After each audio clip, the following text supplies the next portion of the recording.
لا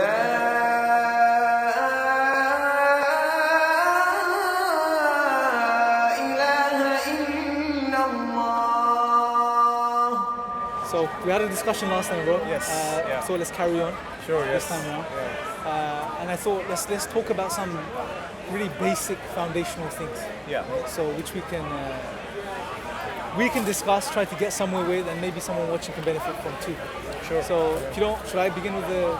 Yeah, absolutely. Go ahead. Yeah, feel free. So I've looked into atheism to an extent. Yeah. I sort of understand the basic philosophy, the basic thinking behind it. Right. Correct me if I'm wrong. As far as I understand it, there's a slight distinction between atheism and naturalism. Maybe I'm not the best person qualified to say that, but I think there is a difference. But speaking of atheism, would you say atheists deny the existence of God? Yes, I think atheism, as far as I'm aware, does deny the existence of a deity. It doesn't just say that we don't know. It goes one step further and says that it doesn't exist. And you yourself would hold that position at the moment? Well, this is quite difficult because I can't say with certainty that I hold that position, but I would hold the position that it either doesn't exist, or if it does exist, it definitely isn't what the Abrahamic religions say it is. That it's a Would you say you're more agnostic? With regards to the existence of God, I would say I'm maybe more agnostic. Okay, that's it. So, that being the case, so let's begin here, I guess. Would you appreciate if I was to say that certain realities we are aware of in life, for example, morality, moral truths, human consciousness, human rationality, our cognitive faculties which lead us to truth, concepts such as truth and falsehood, good and evil, would you agree that these things that I've just mentioned can only truly be made sense of through the existence of God? Assuming what you said your position to be that there may be a creator. That's a very difficult question. These realities that you talk about, rationality. Let's stick with one. Take rationality. Morality. I mean, whichever one you want to pick. You can't just prove morality because of morality. There is.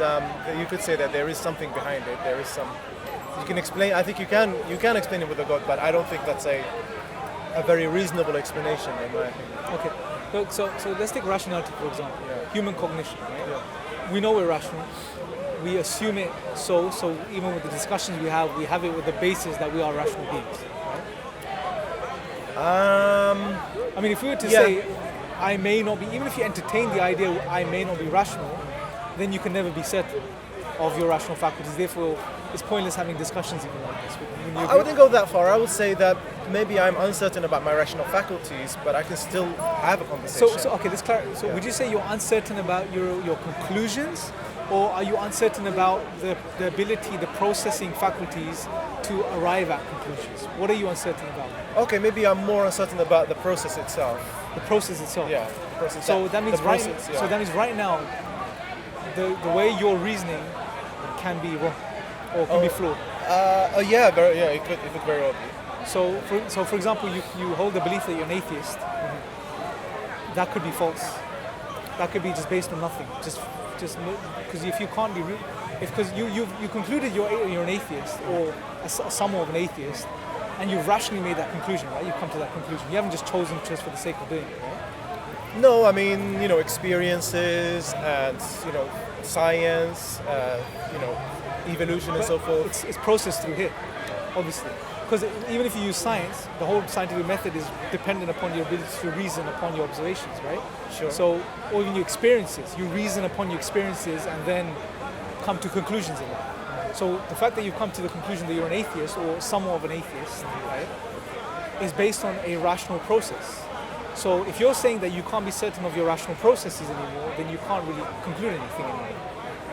I wouldn't agree with that. I think you can be uncertain about your rational process, but still make some kind of conclusion because that's just the way things are. That's the way human beings would be. Sure, but what would be the validity? Yeah. So now, so for example, you made another claim that... I know I'm being difficult, sorry. Yeah, that's fine. I'm just trying to get... It's good for understanding. Yeah. So you made a claim that I'm not sure of my rational processes. Yes. I'm Now not that completely claim certain. itself, are you sure of that claim? Well, yeah. I mean, if you want me to go one step further, Do you see? So we have to begin somewhere. You have, Sure, You have sure. to have as a foundational thing that you are rational. but this is one other problem I have with the religious perspective, especially the Abrahamic, Jewish, Christian, Islamic perspective, is that if we don't have this base, then we can't start. Kind of. No, I would disagree with that. Yeah. So I would say we can start, and we are starting. We now. are- we've already- yeah, we already So my have, position is this. Let me just clarify, just so I don't come across wrong. Sure, yeah. Is that whatever your worldview is, Yeah. you're a rational being, and I'm a rational person, and we can have discourse. Yeah, our rational faculties we may get things wrong through the process, but eventually we have the ability to attain truth. Right? That's what science is.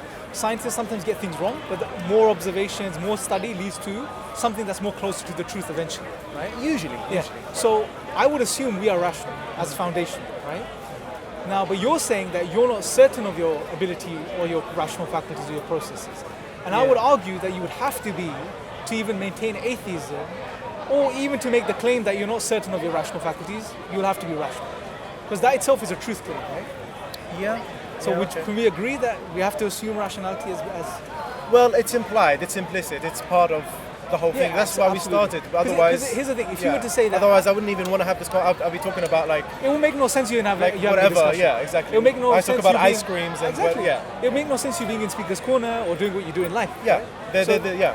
So it's needed, right? It's a necessary first principle, if you like, foundational concept. It's Axiom. It's an axiom. it's implied. It's part of the whole. What it means to be a human being. Yeah, it's necessary for us to have any intellectual discourse.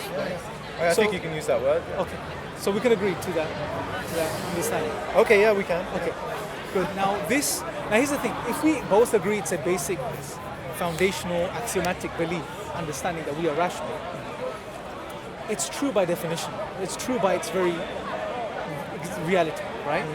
But the point is, why I want to engage on it, I'm not challenging it, Yeah.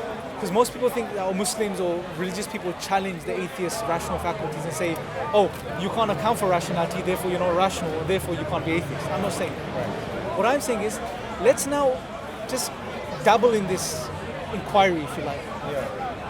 This human rationality, what best explains this or makes sense of this faculty that we're using and we accept to be true? Right? So what worldview best makes sense of it, what I'm saying in other words? So Islam or atheism? That's the question I want to, I guess, address first. Right. Okay. So on the atheist worldview, how would you account for your ability that you're exercising right now to reason and understand what I'm saying and process it and then to give me a response and to try attain truth? How would you account for these faculties of atheism? Well, for these so-called rational faculties, for me personally, or let's say as an atheist, I would compare them to, for example, what other people are saying, or I would compare what you say to, what science has proved, or what I've experienced personally in my own life, for example, if it's something about human beings or the way human beings behave. And then I would kind of reason from there. I'll be like, okay, well, what he says about human beings does make sense because I've experienced this, and science also confirms this. Yeah. But and I can make sense of it. Yeah, no, I see what you're saying, but Yeah. we accept that it is what it is. But what I'm saying is that the worldview you adopt of atheism, Yeah. from that lens, from those lenses, from that perspective, how do you make sense of this reality of human cognition and rationality and the ability to attain truth and falsehood? How do you make, like, for example, on atheism, naturalism in specific, the idea is that everything that exists now, we touched upon this last time briefly, everything that is in existence is a result of just blind, random physical processes Yeah. that have been taking place over millions of years. There's no intentionality behind it. There is nothing behind it. It's just random. It's an accident. Right. And they're dead physical processes from that perspective. Yeah. So from that understanding, now how would you say from these blind, random physical processes, how has human cognition, which is ordered and is a process of thinking, how has that emerged from these random physical processes? And it's a conscious process as well, mind you. We'll keep the Yeah. consciousness aside, we won't bring that into discussion. Well, I know you're talking about consciousness and you're talking about rationality. Let's stick to rational, the Sure. process, keep it simple. Because otherwise you get too technical. I So know. basically what I'm asking is, how do you go from blind, random, non-rational physical processes to a rational, ordered, rational human mind, basically? Well, I know, but your assumption is that we are 100% rational and that we have, purpose and intention. No, but we accepted that at least to start off with, we have enough. Our rational faculties are ordered enough for us to understand truth and to attain truth. Yeah. So that baseline, how would you make sense of that? But that's what I'm saying. I know this might be getting boring for the viewers, but there's an implied position that you have to make sense of it. No, I'm not saying we do. Yeah. So it is what it is. Yeah. Even if you say what it just is, fine, that's your Yeah. position. I won't argue against that. Let me just clarify that. Yeah. So even if this point you would say, bro, I'm rational and it just is. I can't make sense of it. Okay, fair enough. Yeah. That's fine. But I'm saying if we were to engage in that foundational worldview discussion, could you make sense of it from atheism, or can you not? Well, more recently, through my readings of, even within atheism and more like religious traditions, I am seeing more of a, let's say, a mystery. There is some mystery to it, that there are some things that just even me as an atheist, or atheism in general, science or materialism just can't grasp. So there are some doubts there when it comes to my rational faculties and how seemingly just randomness can give rise to so-called rational. You know what's interesting? Darwin, I know it's a tangent. Yeah. Some atheists bring in the evolutionary angle, right? Yeah. Although if you look at the recent studies, you have Anthony O'Hare, who's published a book called Beyond Evolution. I believe he's an atheist or not a religious person, by Oxford Press. There's Thomas Nagel. He has a book on mind and cosmos. What the research is showing is that purely from a naturalistic evolutionary perspective, you can't account for human consciousness or our ordered rational faculties, right? Because there's a whole discussion on this, and we could discuss that later maybe, right? But the point being, and this is why even Darwin himself, he made a very interesting statement. He wrote in a letter, I believe in 1881, he said, "But then with me the horrid doubt always arises whether the convictions of man's mind could be trusted or are reliable at all. If I'm paraphrasing, if they have just evolved from, a lower life form. Like you would, just in the same way you wouldn't trust the convictions of a monkey's mind, for example, right? So he himself had these doubts regarding human rationality, right? So what I will posit here, what I would suggest is, if you look at the Islamic worldview, the Islamic tradition, foundationally, right? Let's bring the focus on this side. Islam has a very simple and beautiful answer when it comes to these realities, such as human cognition, morality, truth and falsehood, these metaphysical concepts, principles, and so on and so forth. And that is that there is an all-powerful creator, who we call Allah, who's God. He created everything. He's all-powerful. He maintains everything and he sustains everything. And he created everything in existence and human beings as well. And human beings were a special creation, and human beings were created with some special abilities. For example, in one of the chapters of the Quran, God says that He taught man bayan, which is speech, intelligent speech, right? Also, there's other parts of the Quran which make reference to the human intellect and reasoning and rationality, right? So what we would say is God created the human being and He gave him special faculties, the ability to reason and to assess the world around him and to observe it and to study it. Why? There's a why as well. Why? Because when he does this, it would lead him to God. It would lead him to the worship of God, right? So that's that very profound answer there, that God gave us, God is all powerful, He gave us rational faculties, very simple, eternally coherent. And the why, one of the whys can be, one of the wisdoms can be, so we can reflect over things, reason over things, engage in discussions, which would lead us to His existence, right? So from the Islamic perspective, can you at least appreciate that there is a very simple, nice, comprehensive answer? It's very simple, but I wouldn't. It doesn't make it. No, it makes sense and it's very simple. It sounds very elegant, but quite poetic as well from that poetic, yeah. But it doesn't fit what's going on in the world. It doesn't apply to. Well, that particular understanding of human rationality. Yeah, it doesn't take account of what's actually happening in the world in real life. Oh no, so you're talking about other elements of the tradition. We could talk about those, but I'm just talking purely from that human rationality, our ability to have intellectual discourse, communicate. From that angle, on that it makes, very basic level, then it makes. Now, when it comes to the overall revelation, we can discuss that and other things, hopefully as well. So is that? Can we move on to another point? Sure. Yeah. So that being said, when it comes to the belief in God, right? Now most atheists would say, I don't know what your position is, you can tell me your position, but they'll say, prove to me God exists. Give me some tangible physical evidence for God's existence. Would you make such a claim as well when it comes to speaking to a person of faith, a Muslim? I think that's a very potent argument, but it's not the only one. I would steer the conversation more along the lines of, if Islam, what it says about human beings and what it says about God and what it says about revelation and so forth, if that is so true, then why do we live in such a world, in a world that has so much contradiction and so much, when compared to the Islamic beliefs and the ideas, is so contradicting? For example?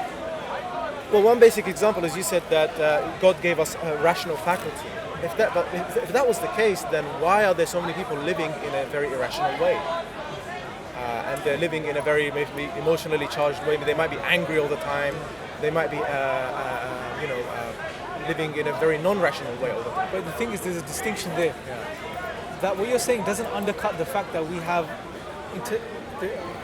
cognitive faculties which are ordered in a particular way to allow us to come to conclusions and to understand truth. How human beings exercise these abilities will be different, right? For example, you and me hold two different positions. We use the same type of cognitive faculties, but we have two different worldviews. In the same way, many other people use it in many other ways. We can discuss that point. We touched upon the problem of evil in the last discussion we had as well briefly. But what I want to go to first, and the video's there, so they can go and watch that video online, whoever's watching this.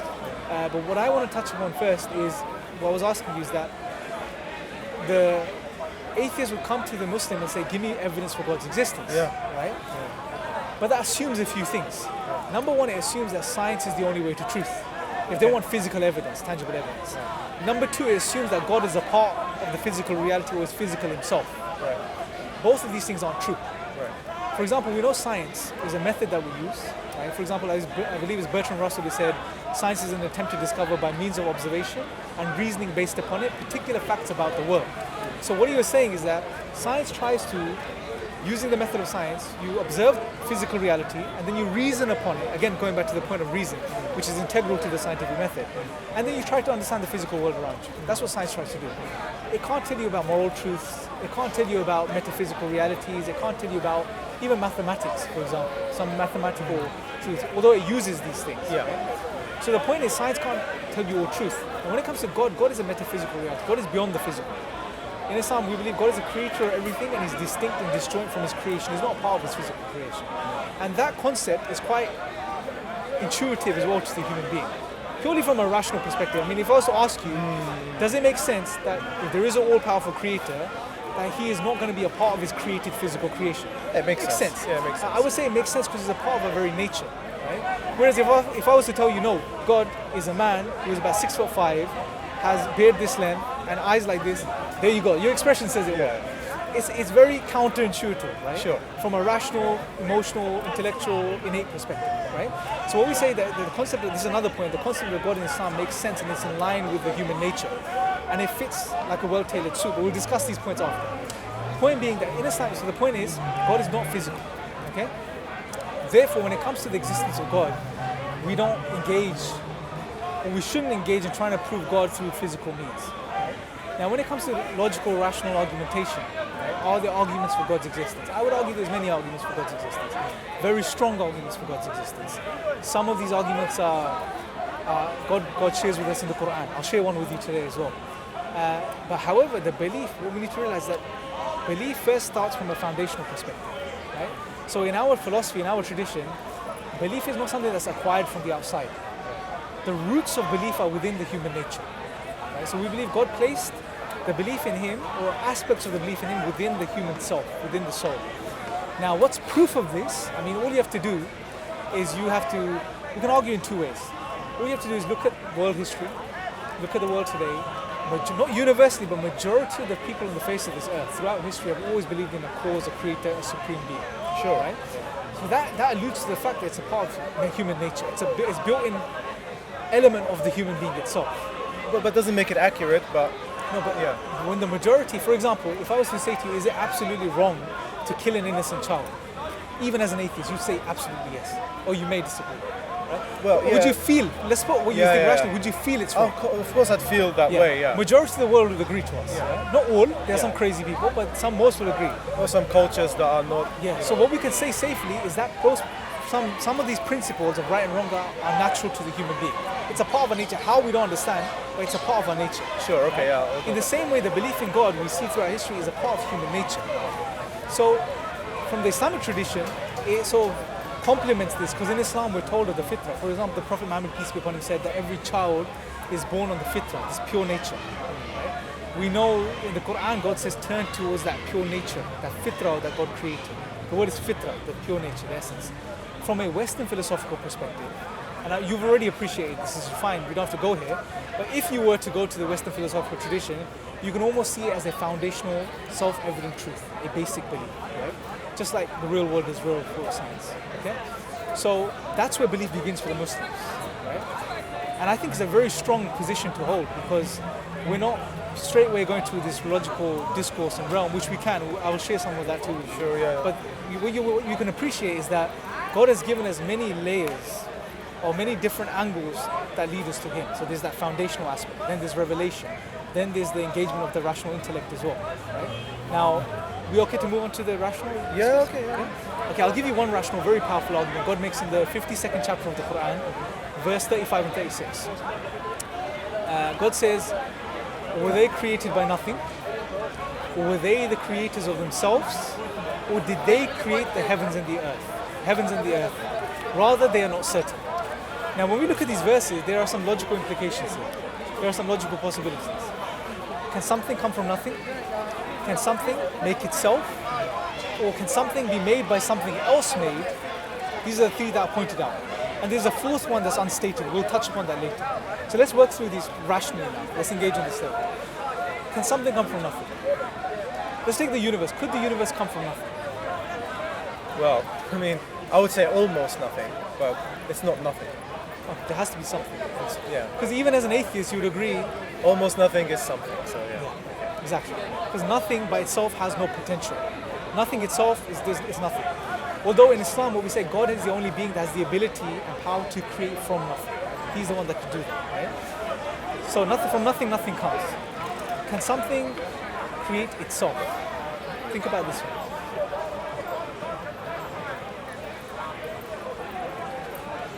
I can give you the answer, but because it's enjoyable to go through this process yourself. So. Right, yeah. Well, there's something special about the Quran, that God, He engages with the human intellect, and He lets us take those steps, rational steps, to come to the conclusions. So, can something create itself? Well, no, I can't create myself. Could the universe create itself? Well, if I can't create myself, then I guess the universe. Because you've understood a very basic logical principle there, which is that to create yourself, you have to already exist.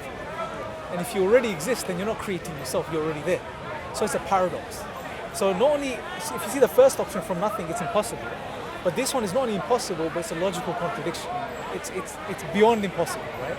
Then the next option, can something created create something else? So for example, God says, were they the ones that created the heavens and the earth? So can something created create something else? Well, I mean, my father and mother created me, so that's possible, right? It's good.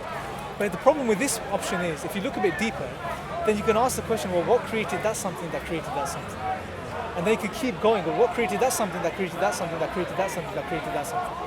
And if you went on forever, an infinite chain of creators and causes, we wouldn't be here today, right? Because you can't traverse the infinite. You probably come across the problem of the infinite regress, right? I've heard about it. Okay. For example, a simple analogy would be, there's buses there.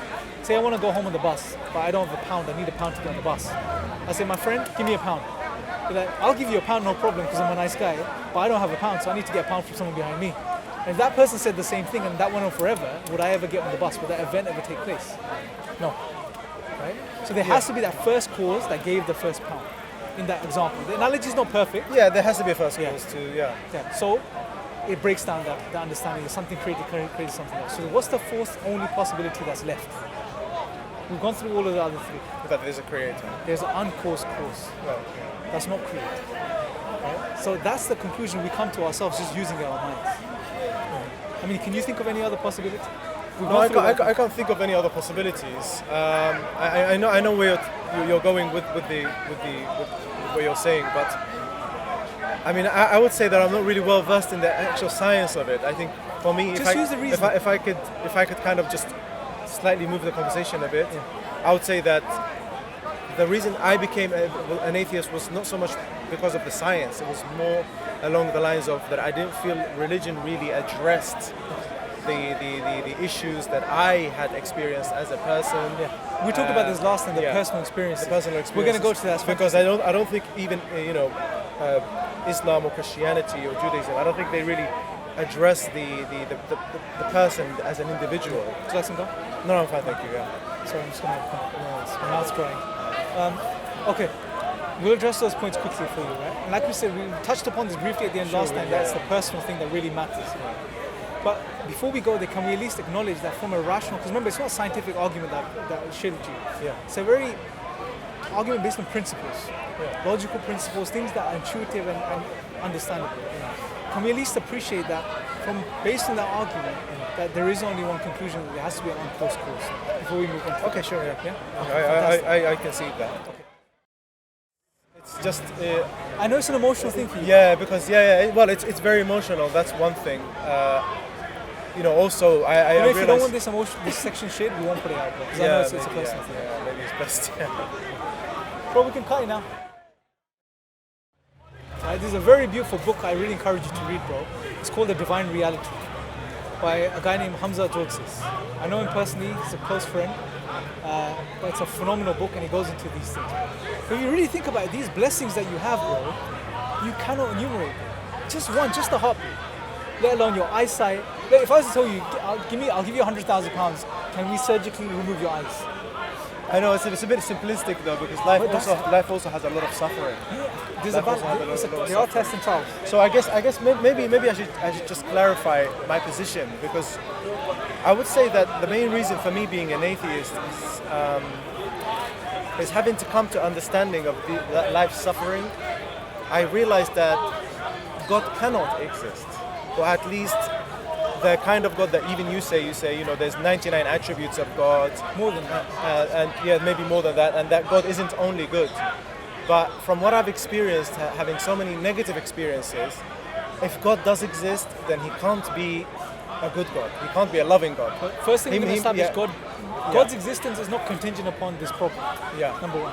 But love is an attribute of God in Islam. Who God is, that's where we can discuss. But love is an attribute of God in Islam, right? And mercy and so forth. Yeah, he's al-wadud, he's excessively loving. Yeah. His love is the purest form of love. Yeah. Well, but here it all boils down to this. Because you're assuming you should have the ability to understand the wisdom behind everything that takes place in reality. That's what your assumption is. As a person, as an individual. Yeah, I understand that. As a human, any human, I think, if they don't have that, I think that is in many ways very dissatisfying. No, but I'll be very honest with you. I believe that's a very arrogant position as a human to hold. I'll tell you why. It may be. Maybe I'm an arrogant person as well. Yeah. But that's the problem with us, not with God. Then.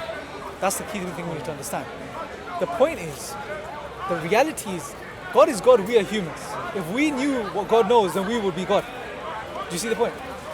There will be no difference in a way from that attribute perspective. Yeah.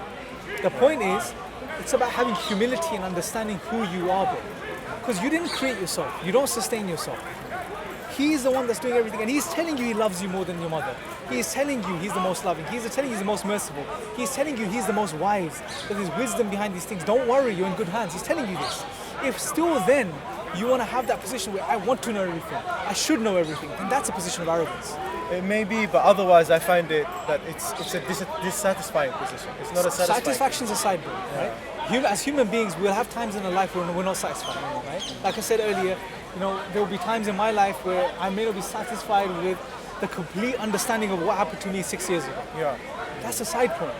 That just makes us what human is an imperfect being. I know, but for me, and I think for maybe... Do you understand the perspective of that level of humility from that angle? I know, but satisfaction and that thing is two different things. I know, but what can happen in that case is if you become humble in that way, then you're kind of... You could easily fall into the trap of,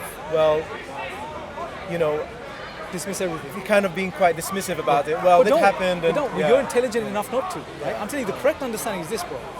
You desire to know why things happen in your life. You want to know. You hope to know. You pray to know. And if it's good for you, you will know. God will tell you, right? But no, have the external, this knowledge that He will give you what's good for you. If knowing is going to be bad for you, He'll keep it away from you.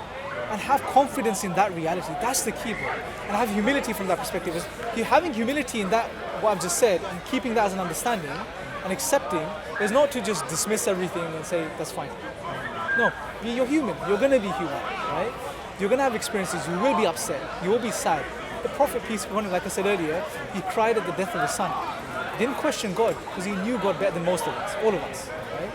However, the point is, have the higher understanding, and then yes, you're human, you'll have experiences, but have that strength in that higher understanding. That's the key. That seems like blind faith to me. Yeah. But there's no faith question.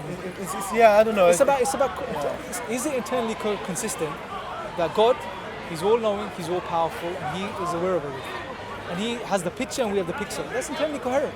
There's nothing wrong with the understanding of God. Yeah, but as human beings, we want to know. We want to understand. We want to go further. We want We want to be more satisfied. We want to find the answers. I agree. Yeah. 100%. We're inquisitive by nature. Because otherwise, we wouldn't be here. That's part of being a human being. What am I saying to you, bro? Yeah. I'm not saying dismiss that. Yeah. I'm not saying let go of that. Yeah. It's a no, it sounds to me like it. Okay, but I'm not. Let me clarify. I am not telling you to do that. Yeah. Even me, myself, there are things that happen in my life which I still want to know the answers to. Yeah. Right? Yeah. It's there.